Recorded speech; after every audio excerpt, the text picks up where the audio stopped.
Peyton Talbott is in Frank Ocean's latest snippet video.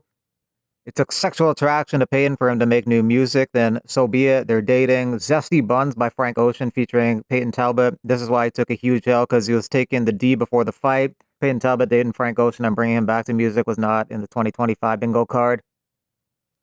Peyton Talbott's down to fight Adrian Yanez next, a fight that almost happened. I'll say Yanez was the only one who didn't say no to me.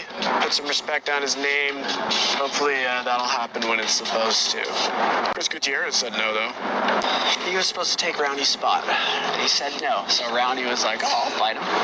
And then I lost. Adrian Yanez says, I told the UFC yes, but not that date. I had to stay close to the family for the date they wanted and never got a response back. Respect to Talbot. A lot of fighters would have taken the other route and been disrespectful. Fighting nerd Mauricio Rufy is ready to step in on short notice. If need be, UFC, I'm ready to face Michael Chandler or Paddy Pimblett next month. If the fight falls through, I'm 100% physically ready. You have my number. Just call. Also, Jared Gordon hopes that Michael Chandler can't make the fight for whatever reason, so he can rematch Paddy. Most people thought that Jared Gordon won their first fight a couple years back, except a couple judges that gave it to Paddy Pimblett. Gamrot says his next fight should be announced in a few days. Some people speculate it could be Dariush Moicano or Ludovic Klein. Gamrot hasn't fought since his split decision loss to Dan Hooker. Maybe Brian Battle and Oban Elliott fight next. They're both down to do it. Francis Ngannou probably doing boxing next. His contract with the PFL could be over. His last fight was against Renan Ferreira. Where Don Davis is communicating to investors and potential sponsors and things like that. Now, that might be important because you can raise more money, but nothing there tells me you can sell to the typical fan. And as an attention, in the attention place market, trying to gather attention, this is not a communication that will drive fans towards the PFL. I also think it's interesting. I just want to note, he talks about our fighters at the same level as UFC, and really only can name is like Francis Ngannou and Chris Cyborg as the number one women fighter of all time, and Francis Ngannou's number one heavyweight, and then Dakota Ducheva as a rising star, which is true. But I want to know, my understanding, as we talked about before, I don't know how much longer Francis Ngannou has in PFL. So if their big sales pitches are quality fighters, and Francis Ngannou is one of their big sales pitches, if it's true that his contract has a termination date, and that termination date's the end of this month, they better get on that, because this is one of their major selling points. And if they're looking for a big TV deal after the UFC maybe leaves ESPN, you're going to need Francis Ngannou to get that sale. So Big Ank receives a Medal of Honor by Sergei Melikov, the head of Dagestan.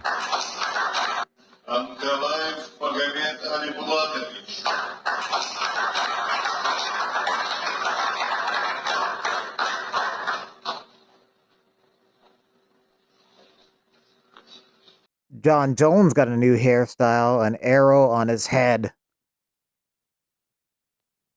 Do you know that 800,000 to 1 million kids get kidnapped a year? Do you know that? Is that real? I don't know. Look it up. I don't know. Where'd you read that? I don't know. I mean, somewhere online. I don't know if it's true. AJ Cunningham weighed in at 136 pounds. 6 hours later, he is at 151.4. So he gained about 16.4 pounds in just 6 hours.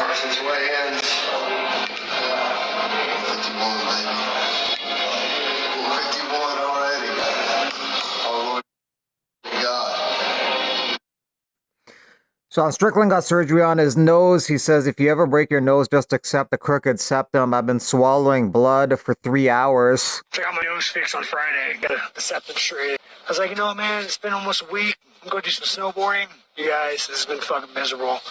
I've swallowed blood the whole time, but we're out here. Robbie Lawler may take a BKFC fight this year. It's possible he may do a UFC fight as well. He's still in the testing pool. He's going to be inducted into the UFC Hall of Fame this summer. His retirement, however, was tremendous. He should probably just end it there. First round knockout over Nico Price.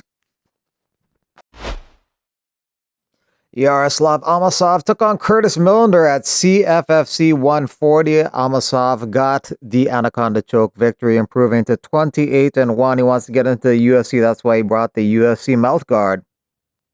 Works to his right hip, trying to create some space. But look at this. Amosov's got this locked up. There's Anaconda Looking for the squeeze, and he gets the tap. First round submission win for Yaroslav Amosov. Anaconda. He's back in the win column, and Andre Petrosky approves. Ignacio Bahamondes down to fight Benoit Saint-Denis next. That'd be number 15 versus 13 at 155.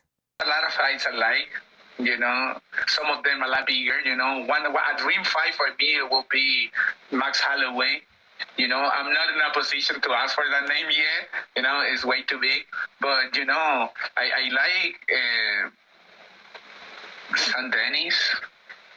I like that fight for me. I think it's a really good fight, even for the division, even for the promotion.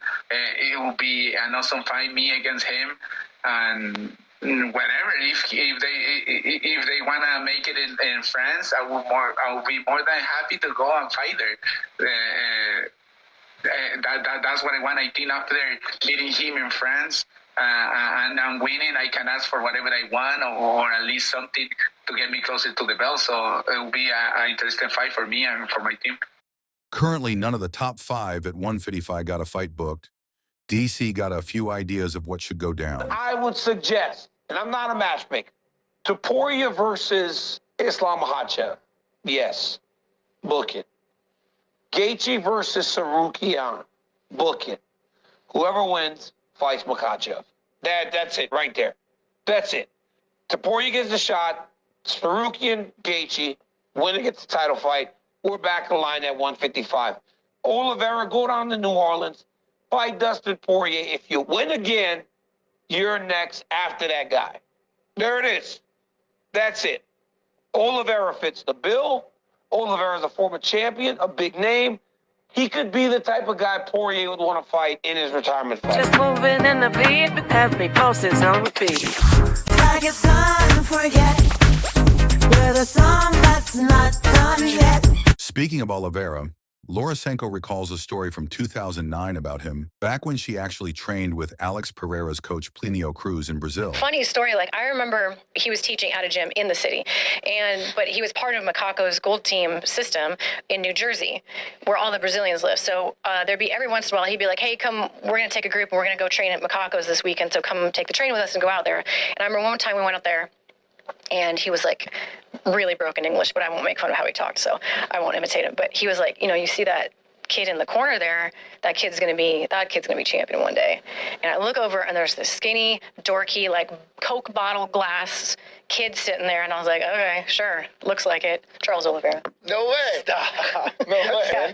Hey, look at him. Yeah, he did okay for One rumor is Makhachev versus Topuria and DDP versus Chimaev in June, signed and will be announced soon.